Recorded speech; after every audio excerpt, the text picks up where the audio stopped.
Welcome to Play by Players, an MLSPA podcast. This show is brought to you by the players and is all about the players, both past and present, who have plied their trade in MLS. You'll hear about each player's journey into the game, their careers and life after the game, on the field and off. It's all on the table.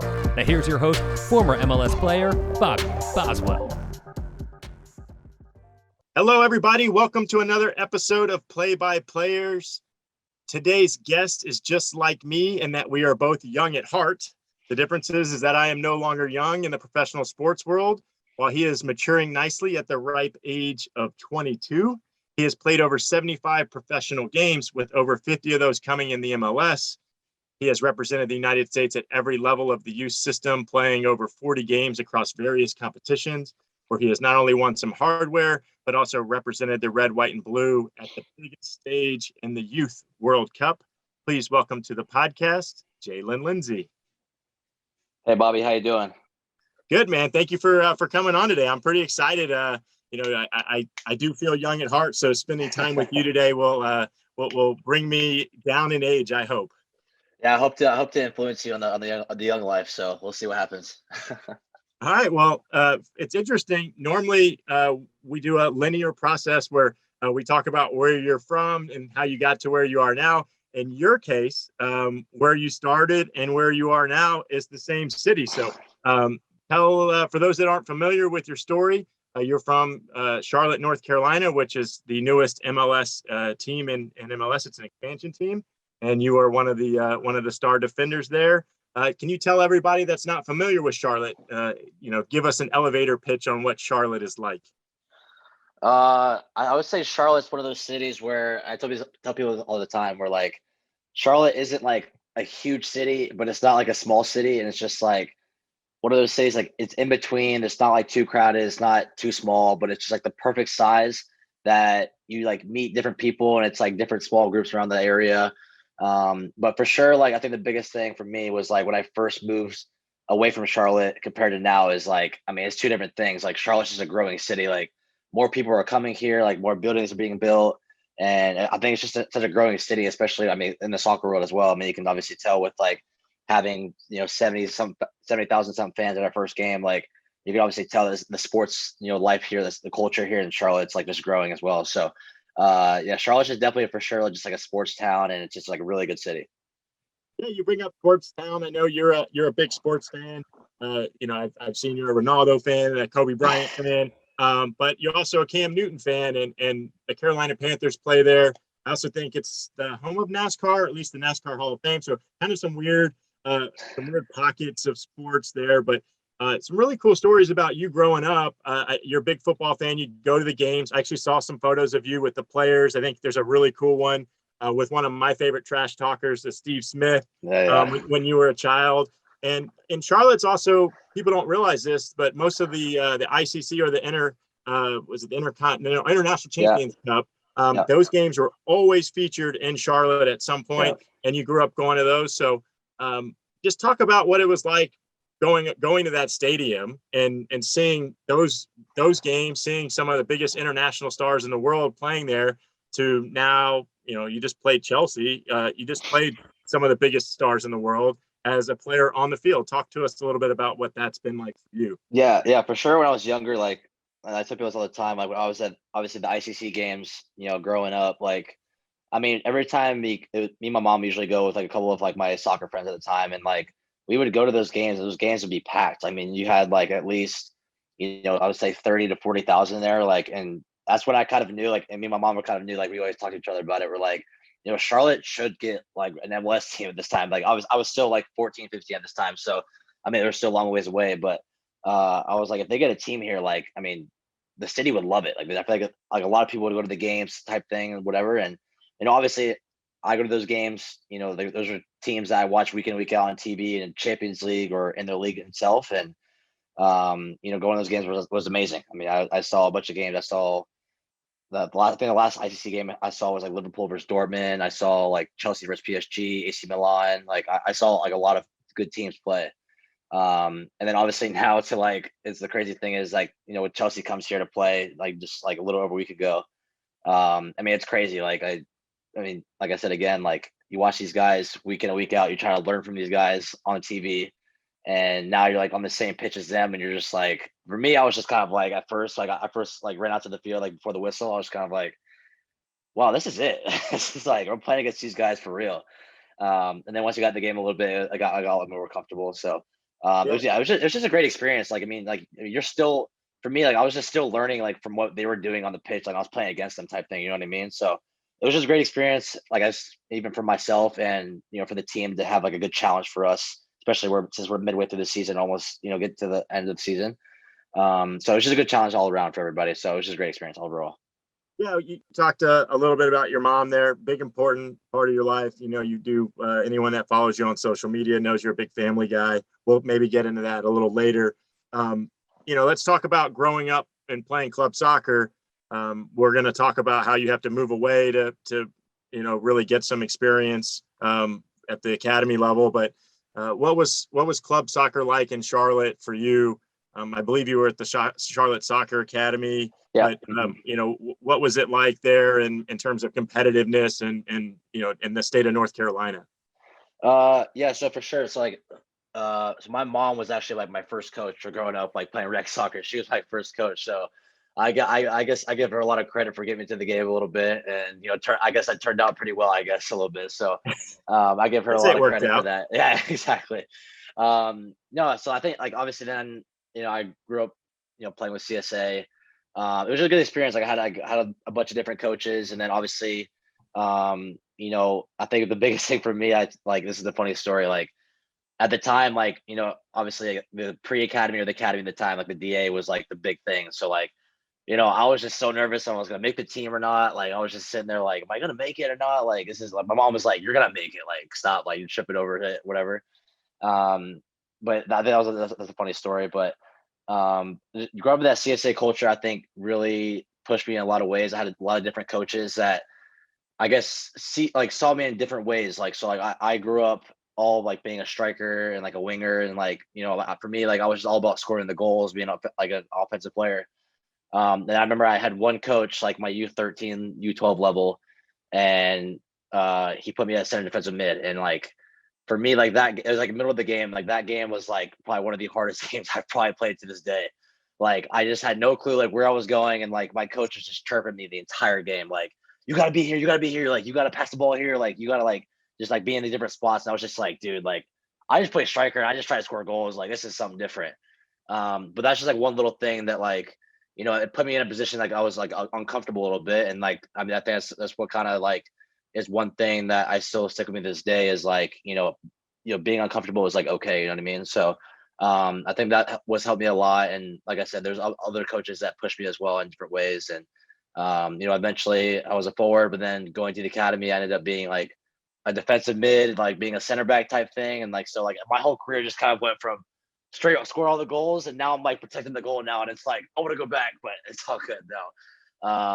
You bring up U12s. That was for those keeping track. That was a whopping 10 years ago.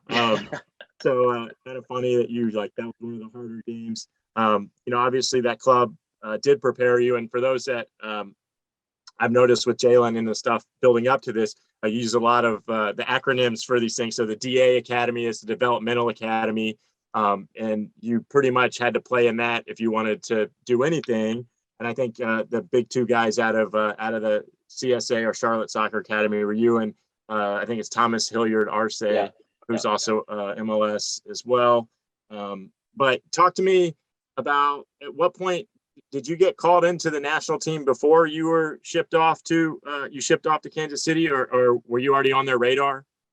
Yeah. So I got called into the U14 national team camp probably like in 2013. I remember I went to a couple camps before that, before going to Kansas City. So okay. So and that's kind of a theme here, and one that we hope to continue in your career. But you don't usually see guys do the under 14 all the way up to where you are now. Usually guys fizzle out or other guys grow and catch up to them. So kind of impressive that you were able to play with like I said, at every level. But you talked about you start getting noticed, and then as we hinted to, I think it was your freshman year of high school that you end up going out to Kansas City. Yeah. So And for those, you talked about your mom being your first coach. Your mom's also an educator. Is that right? She's a teacher. Yeah, she's a third grade teacher here in Charlotte. Yeah. Yeah. So I just have to imagine, well, first tell us, how does it even come about that you get an offer to move across, halfway across the country to follow this dream to be a professional soccer player? So I think when it first started out, I think the thing was like it was like when I was getting called into these camps, these national team camps, I kind of noticed the certain guys that were in MLS academies, like it was almost like each camp they came back, they were just kind of like getting a lot better. And I think for me, like personally, it wasn't anything with like CSA or anything like that. I think for me personally, I think I was like just too comfortable at CSA at the time. So it's just kind of like I guess I wasn't there was a time period where, like, I was kind of like, the better ones on the team, and like, I was always relied on type thing. And so like there's just kind of a me like personally, I feel like I was just kind of like I wouldn't say going through the motions, but like feel like I wasn't like pushing myself in ways that I know I can. And it came about like I was talking to my mom about it, and like, I just was like, I feel like, going to an MLS academy would be, a great option for me because, obviously you have when you go to the MLS academy, you have the MLS first team already there. And so you kind of have like that end goal, like when you're in the academy, like you're like, all right, like I want to be on, for me at the time, I was like, I want to be on the Sporting KC first team at the time. Like I had that main goal and that's what I wanted to do. So that's how it kind of came about. And, we talked to a couple of different teams, but Sporting was one of the ones that they scouted me like at a showcase in North Carolina. And they were kind of the ones that were pushing more towards me, and they were kind of like all for me. And so the funny thing is most people nowadays would actually, they'll get noticed, they'll go out for trial for a week, see how they like it and come back. For me, I literally just went straight out there. My mom dropped me off and we drove 14 hours. My mom dropped me off with the host family and was like, well, this is it. Like, I love you. Like, do your best type thing. So it was just like fun. It was just a quick turnaround. Like, I'm driving 14 hours with my mom, and my brother. They dropped me off with like some random family. And it's like, you know what? Like, I'll see you when I see you type thing. And, like, just go do your thing. And how did you handle that? I mean, you didn't have time. You didn't have time to process it, right? No, seriously, like it was like it took me like a little bit of processing. Like, all right, this is actually like kind of real. Like, I'm not living with my mom anymore, type thing. But I think a big part of me, like what kind of helped me a lot, was being at those national team camps. I mean, you're there for like a week long in California or Florida, wherever you're at, and then you're obviously away from your mom and your parents or whatever. So it's just kind of like you get kind of used to being away from your parents and you're being with the boys type thing. So I think that's what kind of helped me adjust a little bit from that, like that, I guess that period of time going from North Carolina to Kansas. But yeah, it took me like 2 weeks to be like how do I act with the host family? Am I allowed to act like normal? Can I do this? Like, can I just go in the pantries, eat stuff? Like, I was just kind of like, it was a whole big adjustment. Trust me. But eventually I got used to everything and like that. So, and then, obviously smooth sailing from there. So. And did you live with one family the whole time, or did you kind of move to family, and how'd that work? So I live with three. So I lived with one, and then I eventually moved out of there just because, like with their schedule and my schedule, it just kind of like didn't work out with like rides and stuff. I didn't have my driver's license at the time, so it was just a little bit hard. The second family I lived with, I mean, all these families were great, and then the third family I lived with, or second family I lived with, they were great as well. I lived with another teammate with them, and everything was great. And then eventually, I moved out. That's when I moved out to residency down in Bradenton, Florida. And then when I came back to KC after after the year there in residency, I lived with another family, and they were awesome as well. And then I eventually just moved out and got my own place. So. Yeah, and I come from, I'd say, like MLS 2.0. I don't even know what we're in, like 4.0 now. But like it used to be that guys had to live with families like that were 22 years old because they couldn't afford to live in the cities based on the salary. So it's kind of really refreshing to hear that you were just so young, you couldn't even drive, that you had to live with a family because you couldn't be on your own. I also, 2 points. Did your mom, like, how did she feel about you? It sounded like she was all on board, like dropping you off and getting out of there. But how did she, as a teacher, how did she accept you prioritizing? I mean, it sounds like you make this decision. It's like, I'm going to give this thing a full go at making the pros. You're almost putting your education on the back burner. How did she, did y'all have a talk about that? Like, hey, look, I don't care that you're doing this. I think it's great, but you still got to prioritize your education here. I mean, yeah, I mean, there was like a lot of big discussions between obviously me, my mom, my dad, before even making the decision. And like, I mean, there was times where like me and my mom were like literally sitting on the stairs at our house, just like literally sitting there for hours, just like talking about like the pros and cons of everything like that. Cause I mean, it's a big decision moving out for me being 14, 15 years old, moving out halfway across the country on my own type thing. So, I mean, it's just a lot, it was a lot to process and obviously a big moving step in my career. So, I think the big thing was, my mom knew how much soccer meant to me based on like, I mean, she saw me every day of my life. So like, she knows, how the way I act towards things and, like just the way, I think about soccer and like, and she knew for 100% that I was all about soccer, like 100%. Like, and so that's why she was so, supportive of me going out to Kansas City. 'Cause she was like, look, I know you can go out there and do this thing. I know you can go out there, get your pro contract and, keep doing your thing and keep getting better, each year or each day. So, she was very supportive of it. At the same time, like you said, like she's an educator as well. So like she was obviously saying like, like, you gotta take care of your school type thing, whatever. And like, and I've always been a guy, like I always took care of my schoolwork, like no matter what, like even if I went on trips and I was gone for weeks, like I always got my stuff done, and stuff like that. So, and she knew that as well. And that's why she trusted me a lot to go out there and do my thing. So, I mean, that was kind of the best, like bigger discussion that we had, was just about, going out there, do my thing. And, obviously with the school as well. And you talked about, you started high school in Carolina, you go to high school out in Kansas City, you spent time in Bradenton. I mean, I think I saw somewhere, did you end up going to like 5 different high schools? Did I get that number right? I think it's 6, but yeah. 6 high Yeah. schools. Yeah. I mean, on one hand, it's got to be tough, but it sounds like you sound like a pretty resilient guy. Just kind of go with the flow. I mean, what was that like going from? I mean, that's a really tough time for a lot of people figuring out who they are, and you don't really have a lot of stability. It sounds like going to, that's less than you only get 4 years of high school unless you're a dum-dum like me. And in that case, you're still switching around, a ton. How did you handle that?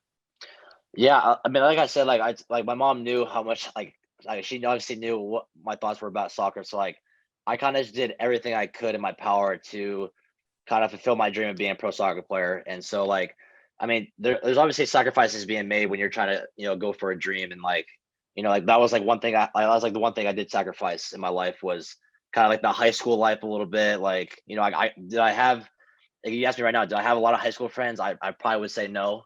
I mean, all my friends were all soccer friends or like people at school that I knew that played soccer or whatever. So like, I was never the one that like was always like down to go for, school hangouts on Fridays or Saturdays. Like I had, practice, I had games on the weekend, like traveling, type thing. So, I mean, obviously it's hard, like looking back at it, it's like, oh, like, do I want to have that high school experience or did I like, but I would say no, because now it's like, I'm here now, like I just signed my second deal in the MLS. Like I'm, living the dream back home in Charlotte. Like, so I can't regret anything one bit. So, but I mean, it was a great journey. Like, obviously it was hard at the time. Like I went from, doing in school to another high school to going to Bradenton to doing like 2 online separate like classes or whatever. So it was just it was like a one big circle that just kind of just like it was all over the place with my school. But like I said, I always got my school stuff done and stuff like that. So I mean it was a really good experience, but like it was just very like weird, I guess, if you ask anybody else. Like people ask me all the time.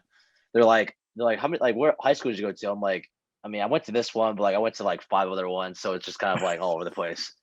So, so we do a high school theme on this podcast. So Blue Valley West High School, that's the school you graduated from?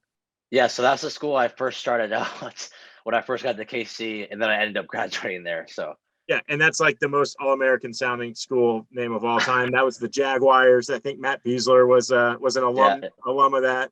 Yeah. Let's ask you this, and then we'll move on past this. But do you remember all the mascots of all 6 of the schools you went to, or no? Oh, that's a tough one, right? I mean, I know for sure IMG at the Ascender. Which is stupid, but that's okay.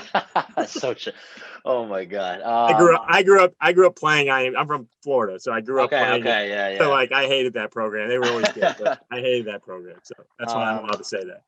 So the Jaguars. The Ascenders.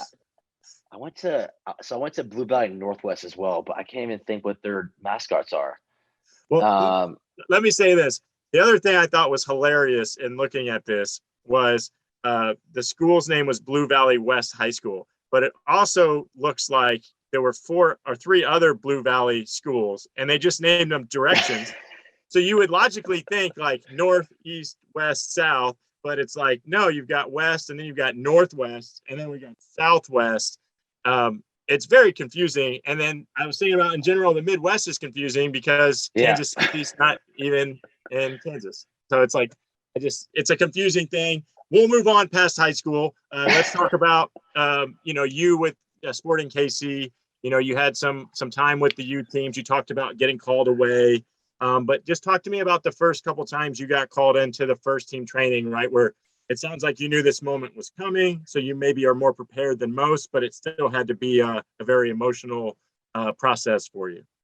Yeah, so I think the first couple of times, I went there. I mean, obviously, it's like it's a totally different level compared to what when I was playing the academy. So, like, obviously, I went up there.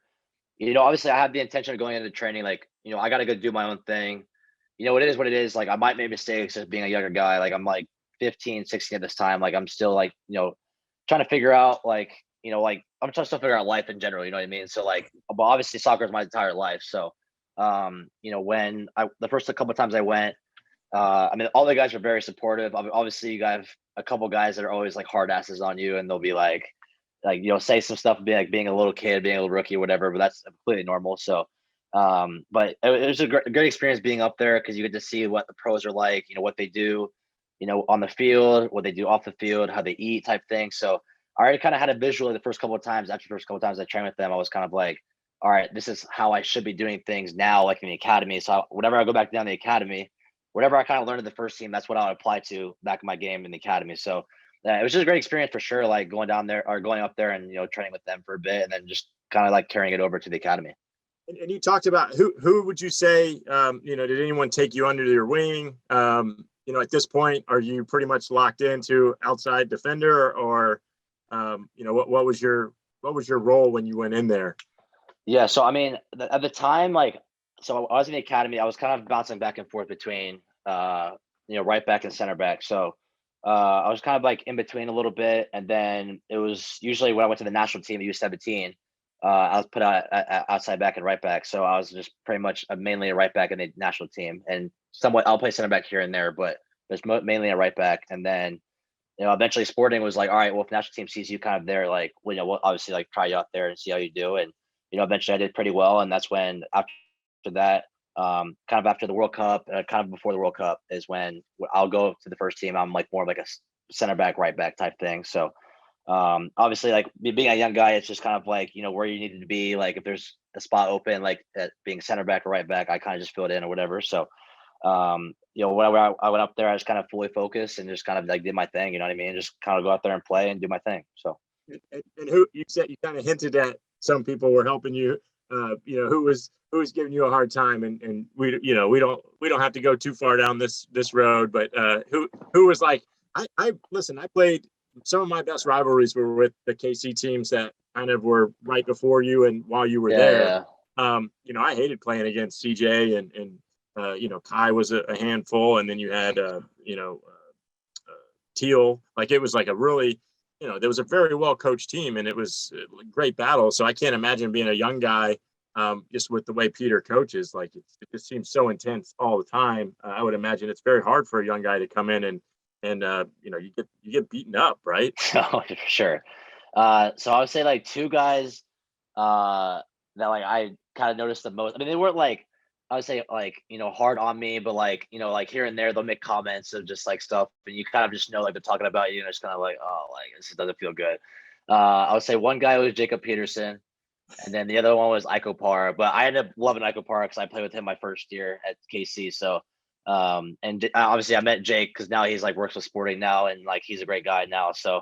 But back then, I was just kind of like, okay, these two guys just don't like me at all. I was just like, this is not good, like whatever. So Jake doesn't like anybody, so it's not a big deal, Like I know Jake forever, and he's just an angry guy. But that's his. And he is an absolutely wonderful commentator. Oh yeah, for sure. He's one of my favorite in MLS, or anything for that matter. So it's kind of great that he was so like, I feel like he's so good with words and hurting you. Like when you played against him, he would always say things to like try to break your soul, you know? So it's kind of Yeah. funny to hear as a youth. You're like, God, he was so hard on me, but it's like, I know where you're coming from and I Oh played yeah. with the guy, you know? So, Yeah, for um, sure. okay, well, let's talk about, you kind of hinted at the getting called away.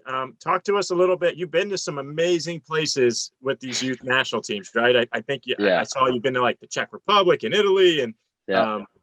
I think you've been to Asia. Or just tell me about what are the memories you have of the places you got to go. Just being first you're like, I'm just this kid from North Carolina, big drive across the country to to go to Kansas City, and now you're a globetrotter going on these trips, representing your country.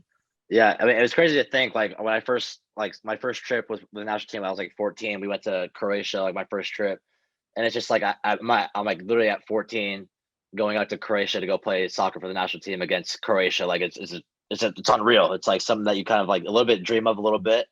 And then now like it's just like through that like last couple of years, it's like, I've been here, I've been here, I've been here, I've been here, I've been here. So like people ask me all the time, like, so like, have you been out of the country? And I'm like, quite a bit actually. Like, I've been like all over the place. But I mean, like, there's like a lot of memories. I mean, just playing different teams. Obviously, like you have guys that you see guys that plays in Champions Leagues now that you're kind of like, oh yeah, we played them in this country or whatever, like certain tournaments and stuff. I think my first big memory was we went in U15. We were in Italy. We won the tournament. And we won. I think we played an age group up as well. So we had like a couple guys come down that were born in '99 come down to help us play. And we eventually won that tournament. And I think that was like a big milestone. Like for me, I was kind of like, this is crazy. Like we would just won like an international tournament type thing with a bunch of different countries. And that was like one obviously big memory. The other memory, like I mean, all the other trips was kind of like, went there for like a week and a half. Went played the different countries and like whoever was there or whatever. I guess another big memory of mine, like my favorite place. We went to Dubai before the World Cup, U17 World Cup. We were there for 2 weeks preparing, and I mean it was just a great experience. Like I mean, going to Dubai is obviously great, and then we get to play. I think we played Mali, and we played a couple other different countries to prepare. But and obviously I've been to India twice. That was a pretty good experience. Like the first one was like a prep to like kind of see how the heat was and type thing. We played like a little Asian tournament type thing. No, obviously the second time we went to India was the World Cup, and that was obviously like a fantastic experience. Don't we're not there yet. We're not there yet. Oh. But I'm jumping around here a little bit. Yeah. Let's talk about you obviously are building experience. You're gaining experience through these international tournaments. You're moving up and down through the team, and then you eventually sign this homegrown contract, and you join a really really good list of guys. Eric Palmer Brown, Kevin Ellis, Daniel Saloui, Gianluca Busio. Is just to name a few of those guys. Talk to me about. Did you feel like when you signed that it was kind of like I knew it? I mean, or was it still just pretty awesome? For what you were hoping for. I mean, it was something that I was working towards. I mean, like pretty much ever since I got to KC, like it was something that I wanted ever since I stepped foot in Kansas City, like playing soccer, and eventually when it kind of came around, like Peter kind of gave me hints here and there, like if you keep working, like good things will come type thing. And I remember like the one conversation he had before I did sign was like he was asking me like what certain positions I was like comfortable playing in, and that's when I kind of knew like I was kind of like okay, like maybe they're interested in like giving me a contract. So when it kind of came around, I kind of knew kind of right away. I was like okay, like I expected this type thing, but same time obviously I'm excited. Like I mean, it's like you don't get to see every day a contract in front of your face. Be a pro athlete, you get making money for doing something you love. So I was obviously pretty excited, and I was kind of expecting a little bit, but at the same time, I was also like thrilled and all the good stuff. Obviously, joining a great program and stuff like that. So I was obviously very excited.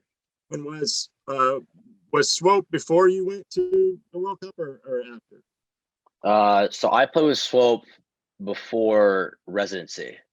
Okay. So you signed with the team. That's kind of what I was getting at. I don't want to try to keep it in some kind of order here. You signed with the team. My favorite thing is one of the it's a great story for you. And you hinted at it earlier when you said 99s came were able to play. And that's right, folks. He's born after 2000. You signed, you end up going down to the USL affiliate, which is Swope Park Rangers. And at age 16, you become the first American player to play a professional match that was born after 2000. So that's kind of a really cool piece of history that you own. It's going to be, stuck with you. You'll probably hear that on every podcast or interview you do like this going forward. I'm sure you've heard it before, but I think that's really cool. Talk to me about, when someone, you're so young, did you look at the USL move as an opportunity, or were you a little frustrated because you thought, man, maybe I should, I don't want to go down there. I want to be playing with the first team. Yeah, so I'm gonna try to back this up a little bit because I think it's kind of mixed around a little bit. So I was still in the academy when Swope first came around, and so I signed an academy contract with the Swope team. Okay. And so this was before residency. So like I was, training every day with the Swope team. They were obviously USL at the time, so I was training with them the entire time. And then that's when I started playing a lot more games, and then eventually I got my chance to make my debut. At age 16, being the first 2000 born to play. So I mean, that was obviously a great experience. The coach at the time was Mark Dos Santos, and obviously like the last couple of years he's coached like with Vancouver and LAFC now. And I mean, he was a great coach. Like he believed in me, and like I thank him a lot because he was one of those coaches that like he knew I had potential. So he was always pretty hard on me sometimes, but at the same time always gave me great feedback and stuff. So, and obviously he gave me a chance, and he trusted in me. So I thank him a lot for that. And obviously at that time, like for me at that time, I was a bit uncomfortable because of the level of play. Like I go from playing at academy, and I'm still 16. I'm playing center back at this time, so it's just kind of like I'm still trying to like get used to the level and stuff like that. So for me, like I never really told anybody this, but like I guess with Swope, I was a bit frustrated because it was just tough. It was tough. Like I still had to try to prove myself at the same time, and then like when you kind of enter that professional level. And I get this quote from Matt Beasler's book because it's a really good quote. Like when you sign that kind of professional deal, it's almost like your entire career like starts over. Like it doesn't matter, what you did beforehand. Like if you won high school or college, whatever. Like when you go to that professional level, like you have to prove yourself all over again. And so that was something that didn't really hit me when I was training with Swope. Was like, like I have to go prove myself. Like I can't just be this guy that plays a national team and like gets called in the first team training. I can't just like go in right away and expect to like start and stuff and play a lot. You know what I mean? So that was for sure an experience for sure. And like I got a couple games with them, and that was like right before I went to residency. And then like midway through the season with Swope, that's why I ended up going to residency, and then eventually signed my deal after residency with Sporting. Okay, well, thank you for that. Yeah, Awesome. for sure. That was awesome. You've played for some incredible coaches, and I want to talk about that in a little bit. You've had, I don't know, I think there are a lot of great coaches, but your tree is pretty impressive even at 22. Let's go to the World Cup. This is one of my favorite things to go into. I love the world stage. I love looking at these tournaments, especially the youth ones. We've had guys on the podcast before, much older than you, that played in these, and it's some of their best memories, even when they're 40 years old, right? It's so raw and so pure. I don't know the right words for it. But just talk to me about going to this tournament. I mean, the names of the guys that you talked about, playing different guys at different levels. Yeah. This tournament alone, I mean, it's got. I could spend a podcast probably just going through who played on what team, and as far as the American squad, I think Serginho Dest is there, Josh Sargent. I was following it pretty closely because I love Chris Durkin. So it was something that I actually watched in real time, and it was a lot of fun to see you guys have some success. But tell us what it was like to be there and experience that. I mean, it was amazing, to be honest with you. Like, I mean, even as a kid, like you dreamed to play in a World Cup and to play at the World Cup stage, like for real. But like, I mean, not like the biggest World Cup, but like obviously being a U17, like at that time, like that's like the biggest competition you could play in at that age. And I mean, playing in a World Cup, it was just like a dream come true type thing. Like you're actually in a World Cup, like you're doing this thing, you're trying to fight for your country, you're fighting for the badge, you're fighting for everybody back home. Like it had everything that you wanted, and kind of like what your dream would want to be. And so, I mean, there's just a lot of things. There's different experiences. Like we're still in India. We're training every day on different pitches. We're kind of in a different environment. We're traveling different cities during this time during different games, which is was just like so like weird to me. I was just kind of like, we're playing one game, like 2 games in this city, then we're going to travel to this city for the last game. Like it was just all over the place, but it was just like it was great. I mean, that's just what World Cup's about. And I mean, especially that first game when we played India, like the host country, it was like I think that, if I remember, they had like 40,000 fans there. So like right off the bat, it was just kind of like, well, this is it. This is what I've been waiting for. This is the time has come. So yeah, it was a great experience. And obviously, like you said, like I played, with great guys like Josh Sargent, Durkin, Serginho Des, Ayo Akinola. Like, I mean, I played with like a bunch of like Timothy Way, like a bunch of like we had a great team. And that was the best thing about it is like we went into that tournament knowing that we were one of the top teams, kind of in the World Cup to like go do well.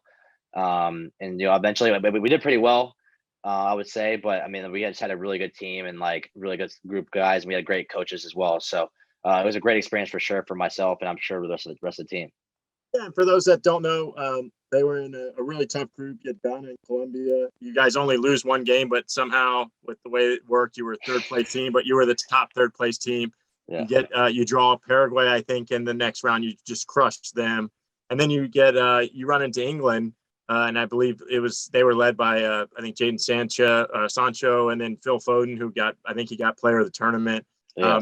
And those guys ended up going on and winning the whole thing. So you lost to the champions, which is always it's terrible to lose, but if you're going to lose, you lose to the champs. It's pretty. Exactly. That's what I'm saying. Like, it's just like, it makes it a lot better for us. So, yeah. So that was pretty impressive. There's a ton of MLS guys that were there. The Brenner was with Brazil. I think I'm going to butcher the kid's name out of Vancouver. Calcedo, I think he scored against us. So it was really fascinating to go and look at these games and see the names of these players. It's really, really cool. So appreciate you walking us through that. We kind of we talk about you getting ready, but obviously seeing these players at this level, it had to be a huge confidence booster for you, and realizing like not only can I feel like when guys come back from these tournaments, they realize like not only can I compete for my country, I can compete against the best players in the world. And I feel like there's a next level when they come back, because it's like, you know what, I was playing against Phil Foden on the weekend, right? This guy plays for England and he's in at this big club. Now I've got to go play. No offense to anyone in MLS, but like an MLS team, like I should be able to go out and perform. Did you feel that way when you came back from that tournament? I mean, yeah, I mean, a little bit. Like, so like when I came back, it was like kind of I think we were like more like towards the off season. So, when I came back, it was like I think right in preseason, it was just kind of like I kind of had that similar concept. I was like, if I can compete with like the best guys in the world at my age, I think that play at higher levels than I do.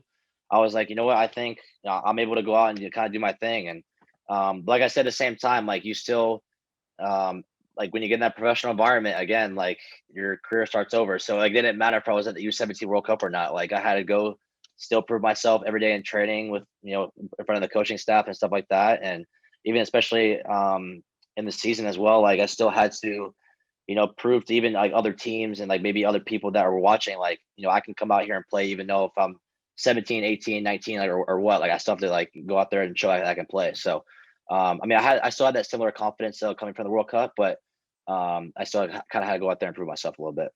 And then you end up doing that. Talk to us a little bit about, Kansas City. I've got the old shirt here. We hated each other so much when they were, I don't say they weren't good there, but they got a lot better when they moved to the new stadium. And, that stadium is awesome. It's one of the places I tell people they should go visit if they get a chance to go on a road trip. It's an incredible fan base, incredible atmosphere. Talk a little bit about your time there, and you become more of a regular with the first team, playing a lot of games, occasionally scoring some goals on the road. But talk to us a little bit about your success on the field there. Yeah, it was a great experience for sure. Like, and I think obviously Peter's one of those coaches that's I think very unique and different from other coaches I've had before. Peter's one of those guys that's like, I kind of, want certain things done. And if we don't get it done, then like, it's going to be on us type thing. So, he was a great coach. Like he taught me a lot about just, having to, fight for, every game, every like touch of the ball, having that winning mentality to go out there and just like do whatever you can to try to win. And obviously I had great mentors as players, to look up to when I first got there. Like, I mean, you can't beat, looking up to guys like, Graham Zusi, Matt Beasler, like Roger Espinoza. I mean, like those three guys were the main guys that I kind of look up to because I mean, those guys had so much success in their careers, like, kind of like careers that I kind of want to have one day.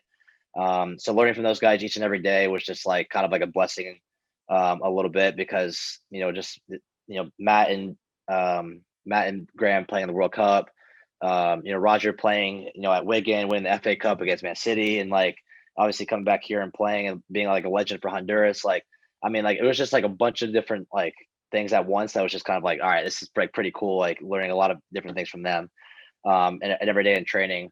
So my time was great there. Like I had a lot of good time. Like my first year, obviously I had a couple of good stints in games. think I played like either 11 or 12 games in a row or something like that. And, I played left back at that point, and it was great. Obviously it was a different experience for sure, but at the same time, like I said, I had to go there and prove myself. And I feel like I showed, the coaching staff and the rest of the players that I was able to play.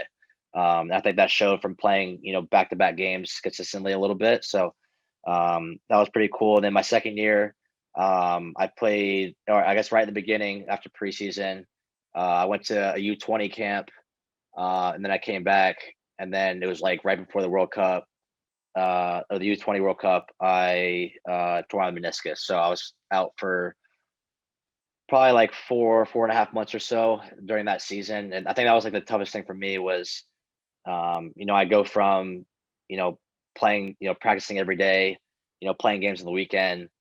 And then now this is like my first like big kind of like I get obstacle in my soccer career. And, now I'm out for 4 months, 4.5 months. And, it's like something that I love is just kind of out the window right now and I can't do it. You know what I mean? So I think the injury was like a big thing for me at first, like was like a big toll on me, like mentally, because it was just, I can't go play soccer. I can't go out and run. I can't really do anything really besides, rehab and like go home and sit on my couch again. And then like just on repeat for, as much as I can until I obviously progress. But at the same time, I thank my injury a little bit because I think for the long run, I think it helped me out a lot mentally for sure.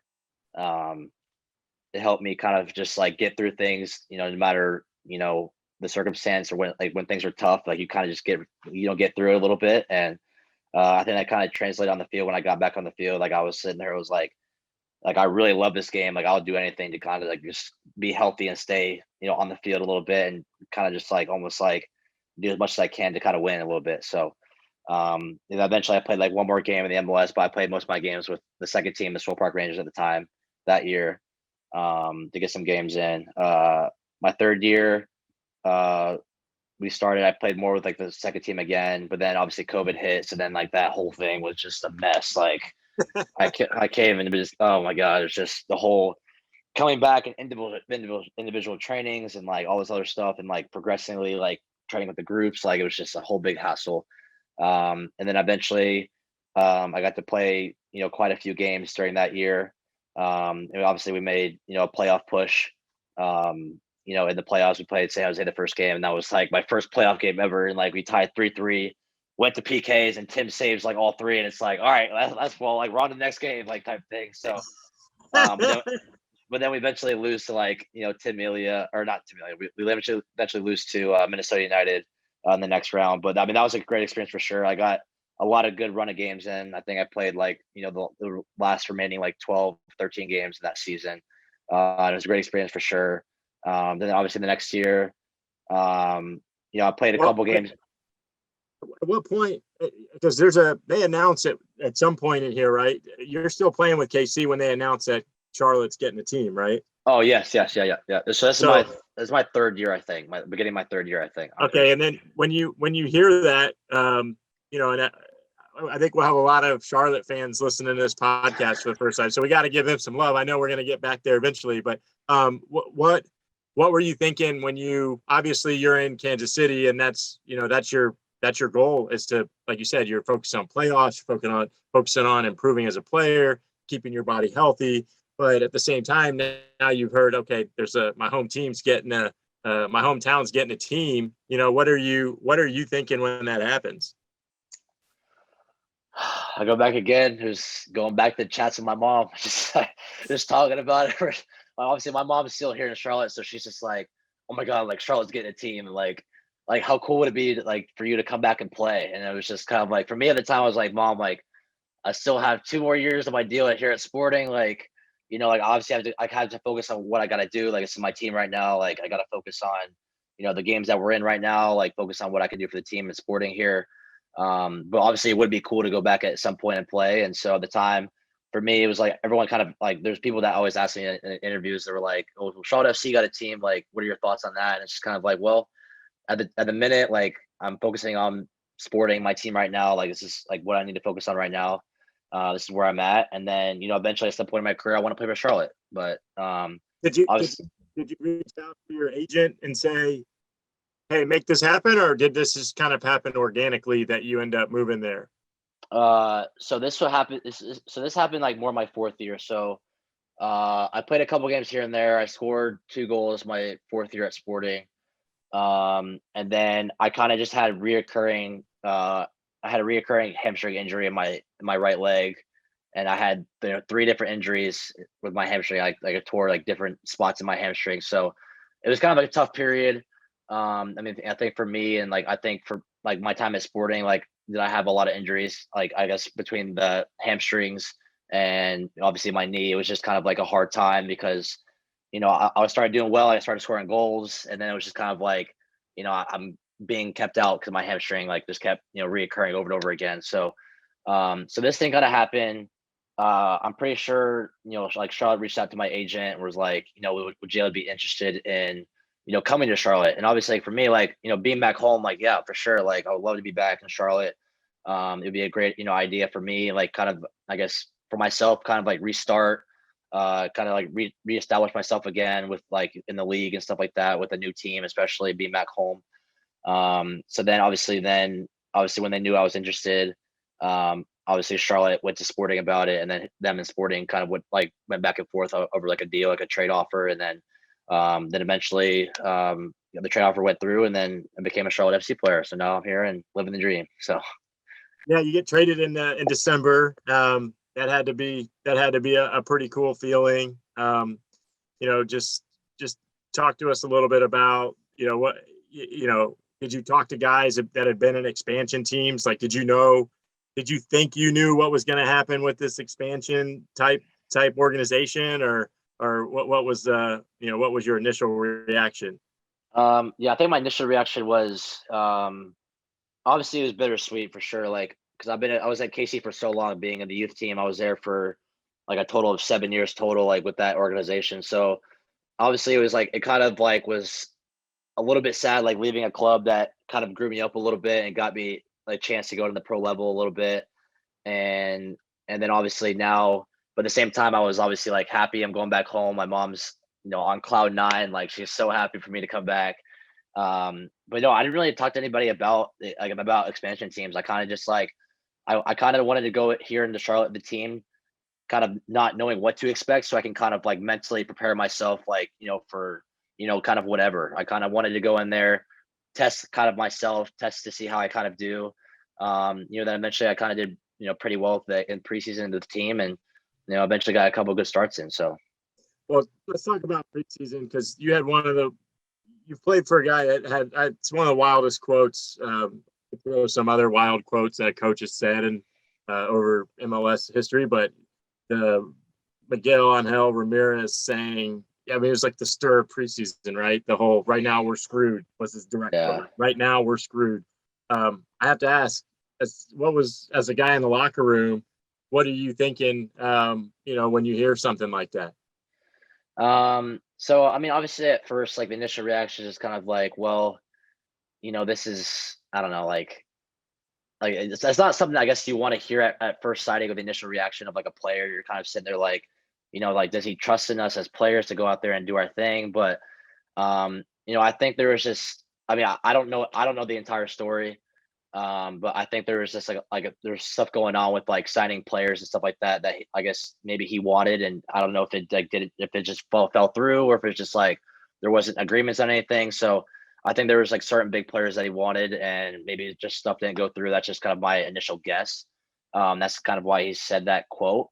But then once I kind of like, I guess that was like my initial guess. So I was kind of like, okay, maybe that's maybe the reason why, but I'm not exactly sure. I'm not 100%. So maybe that's just kind of like how I kind of initially reacted to it. Yeah, that's a great answer. I again, your job. It sounds like you've always focused on what you control, right? Yeah. I'm gonna work hard, and it ends up working out for you. Talk to us. There's a famous picture out there of you, first game, middle of the field. Just talk about that first game against the Galaxy. 70, almost 75,000 people for the home opener. I know people that were there said it was just absolutely. Couldn't describe it. Unlike any other opening ever. As a player, what was that like for you? It was. I mean, personally for me, it was like one of those things I'd probably never forget. It was probably like one of the best, I guess, at least one of the best moments in my soccer career so far.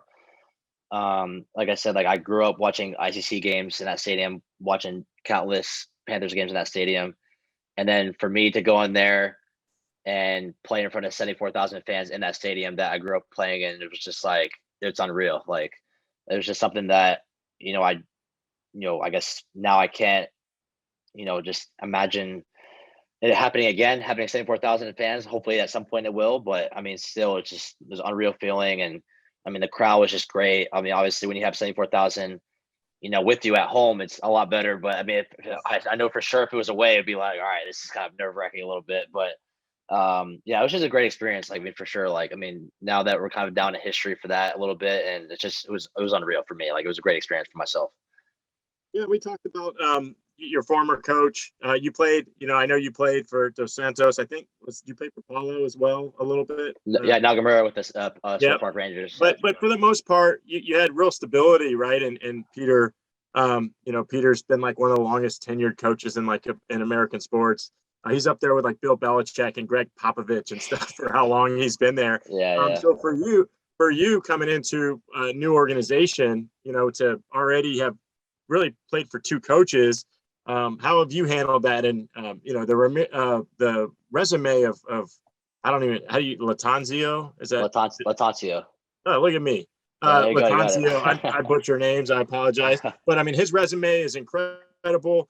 What's it like for you having a coaching change? And do you feel like, this guy's pedigree in terms of the guys he's helped, become world-class players is great. It's got to be helpful for you to have someone like that working with you every day. Yeah, for sure. I mean, I got a couple like messages when Miguel when they switched coaches and stuff.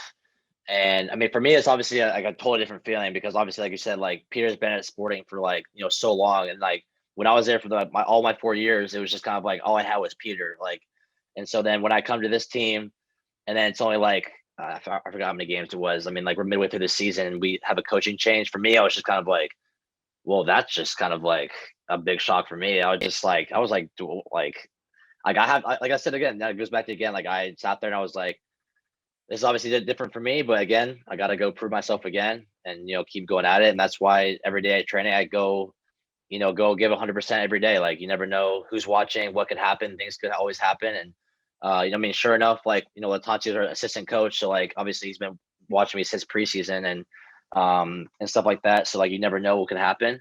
But obviously the big coaching change was, I think, a big thing for me, like mentally, because obviously I'd never been through something like that before.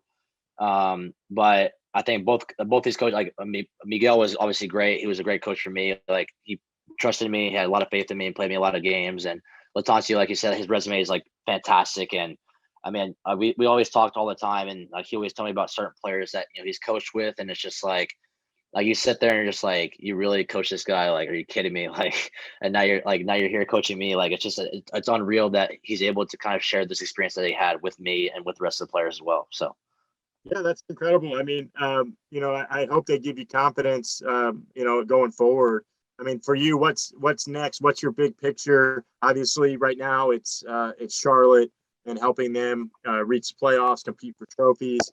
I would imagine your one of your big life goals is to probably go to the World Cup with the full men's team, and that's probably the next thing on your agenda. Is that accurate to say? Yeah, for sure. I think right now for sure Charlotte's on my mind, just to focus on what I need to do here, focus on what the team needs from me, especially, and kind of just go out there and just kind of make our city proud and make our club proud as well. And then obviously one of my obviously biggest and main goals is obviously to represent the badge, the U.S. At a World Cup at the main stage. And then I think obviously my next step I want to see in my career is to obviously go over in Europe, and play, like one of the top 5 leagues and, play in Champions League. And that's just something you kind of dream of every day. So that's kind of like my next step in my career. I'm going to try to achieve, but whatever it comes, I'm not going to sit there and, kind of rush it in anyway, but if it comes about, it comes about. So it's a matter of time. That's awesome. If you're impressed by the way Jaylin talks, is wise beyond his years. So am I. He's on all the social media channels. You can find him on Instagram and Twitter. I'm not on TikTok, so I'm not sure if you're on there, but I'm on TikTok. Yeah. There you go, TikTok. So keep following him. He's one of the one of the good young talents in MLS. I want to thank you for being a part of the podcast today. I think it's awesome, to have such a young talent on, and someone that fans can not only see right now, but they can follow along with you for at least another decade to watch you grow and like I say, hopefully go on and represent our country and go on to bigger and better things. So I want to thank you for giving us the time today. It really was an honor to have you on, and I wish you luck going forward. No, I appreciate it, Bobby. That was fun. I appreciate you having me on here. Jaylin Lindsey, everybody. Thank you for listening to Play by Players. Visit playbyplayerspod.com for more episodes or subscribe wherever you get your podcasts. This has been a production of the MLSPA. Learn more at mlsplayers.org.